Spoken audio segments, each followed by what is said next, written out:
story to tell.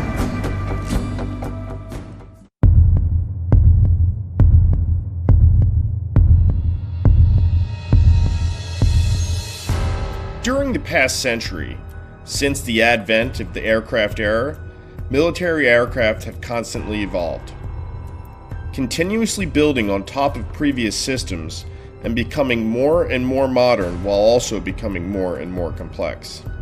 Today, America is one of the most active countries in the global race to develop more and more sophisticated war machines. Along with intercontinental ballistic missiles, America's B-52 strategic bomber is considered to be one of the key weapons that has shaped U.S. military tactical strategy during the Cold War and beyond.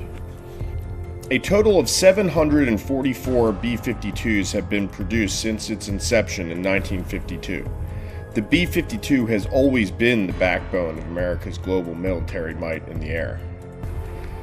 Since its initial deployment, America's B-52 heavy bomber was used as a tool to intimidate the Soviet Union and has been present on all of America's most fierce battlefields, as demonstrated by its presence in the campaigns of Vietnam, the Persian Gulf, Kosovo, or even Afghanistan.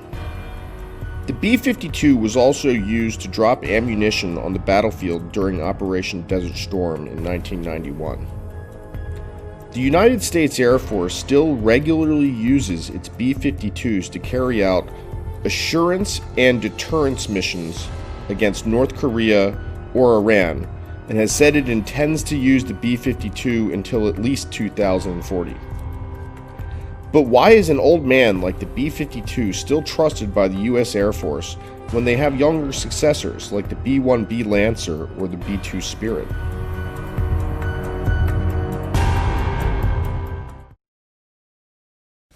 In military history, there has never been an aircraft in the world that has had an operating life as long as the B-52. By comparison, the B-1 B Lancer and B-2 Spirit bombers, which started taking off in the 1980s, are all scheduled for retirement in the early 2030s, a decade earlier than originally planned, according to the U.S. Air Force magazine. NASA's Space Shuttle retired in 2011 after 30 years of operation. The SR-71 Blackbird, the star of the Cold War, scouted over the Soviet Union several times, was laid off after 34 years of flight. The B-52 Stratofortress, developed by Boeing, has proven to be an extremely durable aircraft and is the longest-serving aircraft in U.S. military history. America's B-52 was once a symbol of the strength of American industry. Once upon a time, a metal block weighing more than 221 tons taking off the runway was enough to make the world awe. So far, there has never been a U.S. military aircraft with such a large size and payload capacity. With a length of 48.5 meters, a height of 12.4 meters, and a wingspan of 56.4 meters.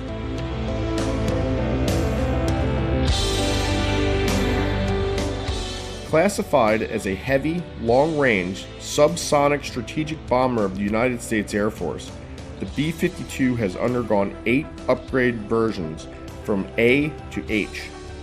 The B-52A was the first version. It was only used in testing, and there were only 3 of these models made. The B-52B was the first of its line to enter combat and entered into service with the U.S. Air Force in December 1952. Versions C, D, E, and F were developed at almost the same time, with significant improvements in payload, size, tactics, and operational techniques. These versions are collectively referred to as first generation B-52.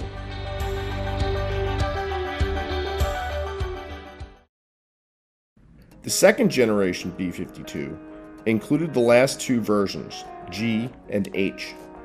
The United States Air Force focused on the development and improvement in terms of operational techniques, optimizing carry-on munitions, and increasing fuel tank payload to have longer range, meeting the demands of military modernization.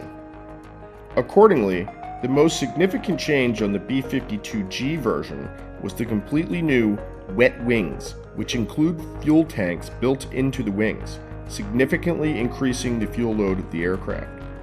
The G version upgraded the aircraft, increased the overall weight of the aircraft by 17.2 tons compared with previous versions.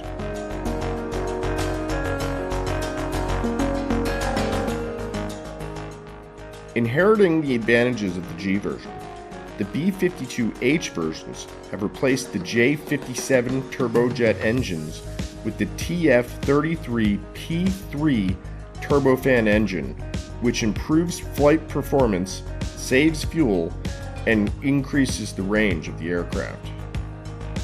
In terms of equipment, the electronic control system and the electronic countermeasure suite were also updated on the H versions. A new fire control system was fitted. The rear machine gun was replaced with a 20mm M61 Vulcan cannon. The B-52H is capable of carrying 4 AGM-48 Skybolt air-launched ballistic missiles and is also capable of launching AGM-28 Hound Dog air-launched cruise missile.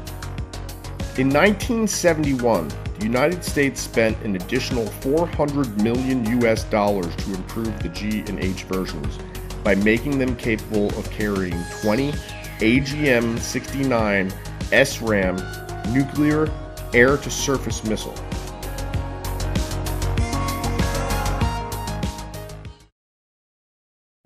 No one can doubt the strength of the threat of the B-52.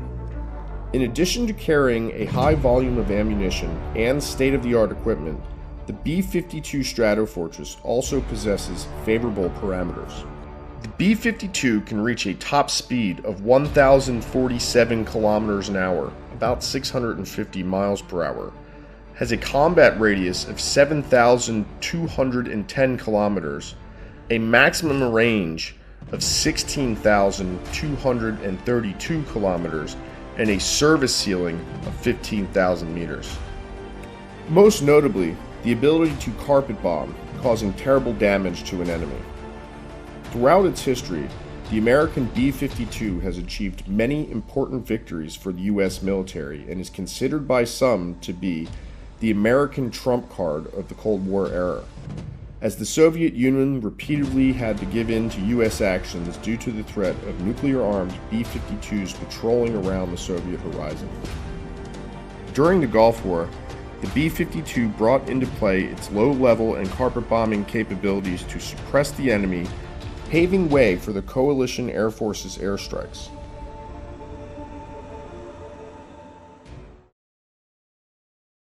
During Operation Desert Storm, the B-52 played a key role. Although not very destructive compared with some modern weapons, the conventional attacks of the B-52 were more effective in Desert Storm campaigns because they were economical and could quickly demoralize Iraqi defenders. The B-52 contributed to the United States' victory in Operation Enduring Freedom in Afghanistan in 2001. Thanks to its endurance, the B-52 can support ground attacks with precision-guided weapons, missions that were assigned only to fighters and attack aircraft previously. In 2003, the B-52 also played a key role in Operation Enduring Freedom and both supported ground forces and carried out strategic bombing missions. The B-52's only failure happened in the U.S. war in Vietnam. As the U.S. war in Southeast Asia escalated, the United States mobilized a huge air force to join the war, including hundreds of B-52 bombers, mainly of the D and G variety at the time. At the end of the war, the United States announced that only 31 B-52s were damaged in Vietnam, but according to Vietnamese sources, only in Operation Linebacker 2, the number of B-52s lost was around 34.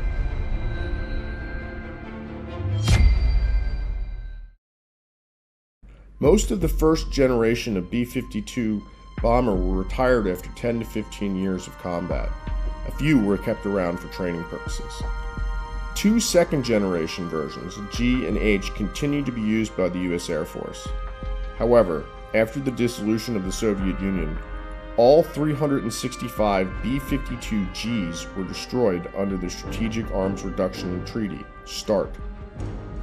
Today, only the B-52H version remains, and they will continue to operate at least until 2040 according to the United States Air Force.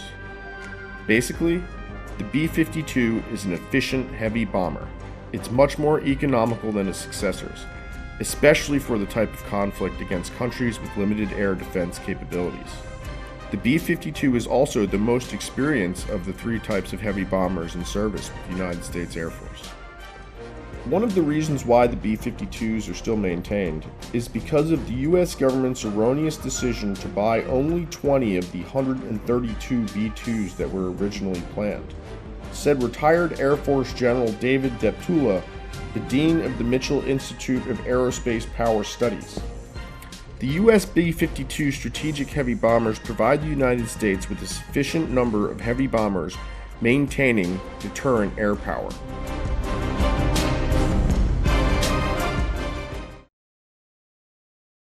My video of B-52 Stratofortress ends here. Thank you for watching. If you find this video interesting, please give me your thumbs up. Don't forget to subscribe to support the channel. Goodbye and see you again in the next videos.